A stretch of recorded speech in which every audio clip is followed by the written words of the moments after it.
Hi friends, welcome back to our channel. இன்னைக்கு இந்த வீடியோல ஒரு ஹெல்த்தியான தோசை ரெசிபி பத்தி தான் பார்க்க போறோம். வரகரிசி தோசை, kodo millet தோசைன்னு சொல்வாங்க.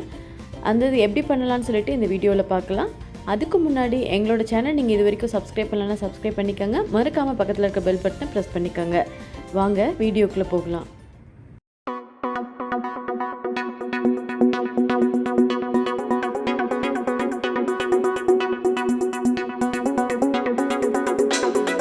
kodo millet ன்னு சொல்வாங்க இங்கிலீஷ்ல. வரகரிசின்னு சொல்லி எல்லா மளிகை சாமான் கடையில கேட்டா நமக்கு கிடைக்கும். இது வந்துட்டு 2 டம்ளர் அளவுக்கு நம்ம எடுத்துக்கலாம். எந்த டம்ளர் வச்சு வரகு மெஷர் பண்றோமோ அதே டம்ளர் வச்சு தான் நம்ம வந்துட்டு உளுந்தையும் மெஷர் பண்ண போறோம். நான் இந்த டம்ளர் எடுத்துர்க்கேன்.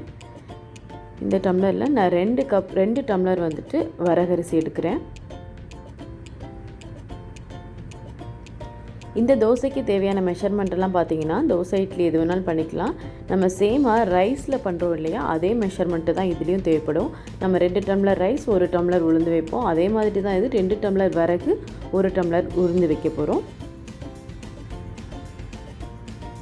2 டம்ளர் எடுத்தாச்சு. இது பாத்தீங்கன்னா ஒயிட் கலரா தான் இருக்கும். சின்னதா இந்த கம்போட சைஸ்ல இருக்கும் இது.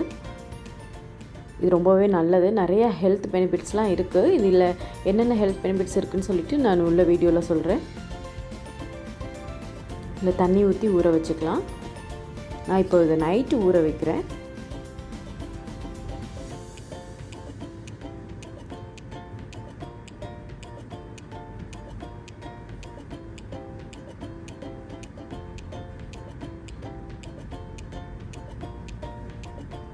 அடுத்ததா நம்ம வரகு மெஷர் பண்ண அதே டம்ளர்ல உளுந்து மெஷர் பண்ணி எடுத்துக்கலாம். 1 டம்ளர் உளுந்து எடுத்துர்க்கேன். 2 டம்ளர் வரகுக்கு 1 டம்ளர் உளுந்து எடுத்துர்க்கேன்.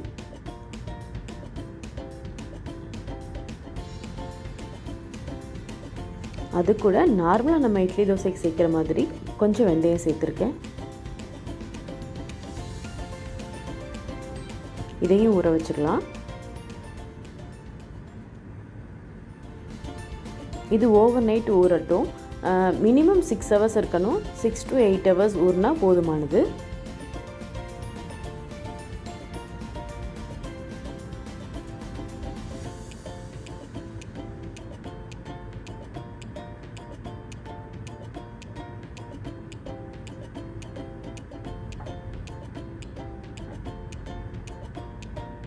இப்போ இது நல்லா ஊறியாச்சு. இப்போ நல்லா ஒரு 2-3 டைம்ஸ் நல்லா வாட்டர் வச்சு நல்லா வாஷ் பண்ணி எடுத்து வச்சிருக்கேன். பாருங்க இந்த மாதிரி நல்லா ஊறி இருக்கு.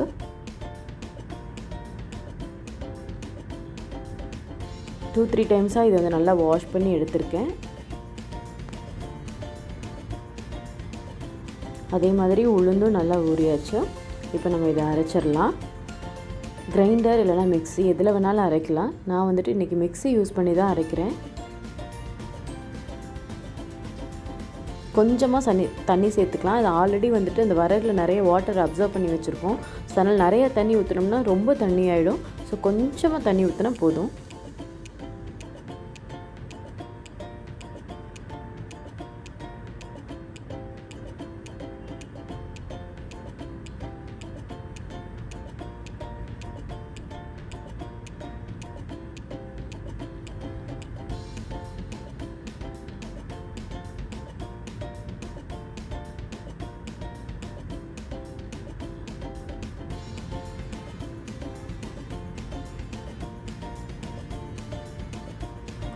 நல்லா அரைச்சாச்சு.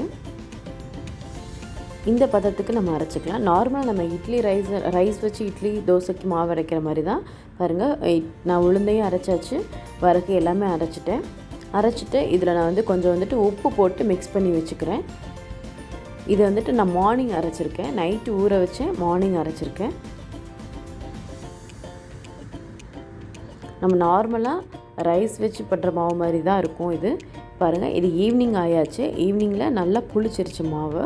ஓகே ஆயிருச்சு. ரெடி ஆயிருச்சு. இப்போ வந்துட்டு இதுல தோசை இட்லி எது வேணாலும் பண்ணலாம். ரெடி ஆகியாச்சு.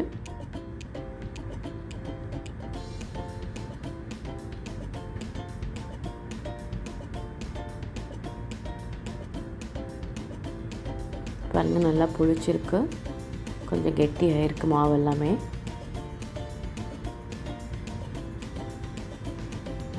இதில் நம்ம ரைஸ் வச்சு அரைக்கிறதுக்கும் வரகு வச்சு அரைக்கிறதுக்கும் எந்த டிஃப்ரென்ஸுமே இதில் தெரியாது. நான் இப்போ இதை வச்சு தோசை தான் பண்ண போகிறேன்.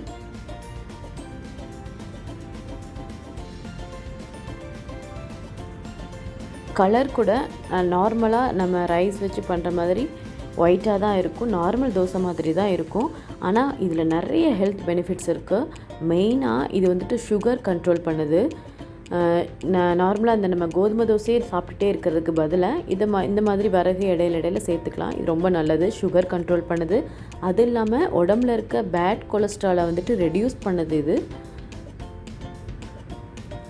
அதுக்கப்புறம் ரொம்ப வெயிட் லாஸ்க்கு ரொம்பவே வந்துட்டு ஹெல்ப் பண்ணுது. நல்லா வந்துட்டு வெயிட் லாஸ்க்கு ட்ரை பண்ணுறவங்களாம் இந்த மாதிரி வரகு தோசையெல்லாம் சாப்பிட்டிங்கன்னா இது நல்லா வெயிட் மெயின்டைன் பண்ணுறதுக்கும் வெயிட் லாஸ் ப்ரொமோட் பண்ணுது இது நல்லாவே.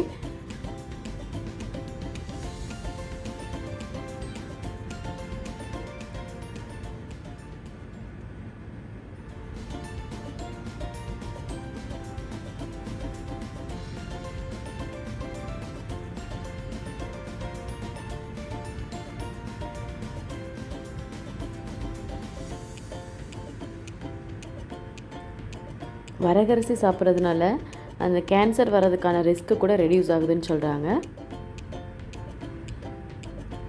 பாருங்கள், தோசை ரெடி ஆகியாச்சு.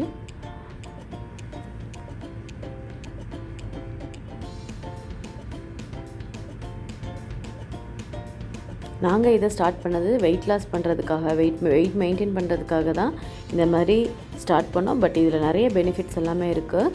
இந்த மாதிரி தோசை நீங்களும் ட்ரை பண்ணி பாருங்கள், கண்டிப்பாக உங்களுக்கு பிடிக்கும். இந்த ரெசிபி உங்களுக்கு பிடிச்சிருந்துச்சுன்னா லைக் பண்ணுங்கள், ஷேர் பண்ணுங்கள், கமெண்ட் பண்ணுங்கள். மறக்காமல் எங்களோட சேனலை சப்ஸ்கிரைப் பண்ணுங்கள்.